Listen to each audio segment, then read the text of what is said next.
እግዚአብሔር በቃ ሲል ያበቃል። የሐዘን ምዕራፍ ያበቃል። የመከራ ምዕራፍ ያበቃል። የጭንገፋ ምዕራፍ ያበቃል። የኪሳራ ምዕራፍ ያበቃል። ዘዳግም ምዕራፍ 2 ላይ ቁጥር 1 ላይ እግዚአብሔር ቃል ሲናገር ይህን የሴሪምን ተራራ መዞር ያበቃል አላቸው። እግዚአብሔር አምላክ ተመሳሳይን ሕይወት ተመሳሳይ ቦታ ውስጥ እግዚአብሔር ወደ ተናገራቸው መሄድ ሲገባቸው ለተቀመጡ ለእስራኤላውያን ይህን ትንቢት ተናገረ።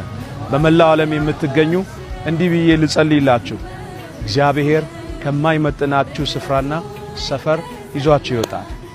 እግዚአብሔር አምላክ ቢፈቅድና በሕይወት ብንኖር በአዲስ አበባ ቤተፋጌ ዓለም አቀፍ ቤተክርስቲያን በጀርመን አደባባይ ላይ ማክሰኞው በኢትዮጵያ ካላንደር አቆጣጠር ከማለዳው 2 ሰዓት እስከ ቀኑ 9 ሰዓት ለ1000 ሰዎች በዜት ላይ የምጸልይበት የድንቅና የተአምራት ፕሮግራም ተዘጋጅቷል።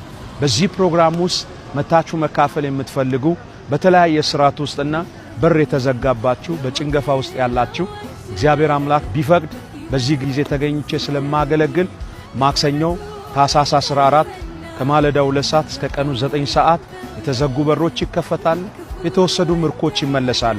ጀርመን አደባባይ ላይ ጎፋ ማዞሪያ በሚባለው ቦታ ላይ እግዚአብሔር ድንቅ ቦታ ሰጥቶናል።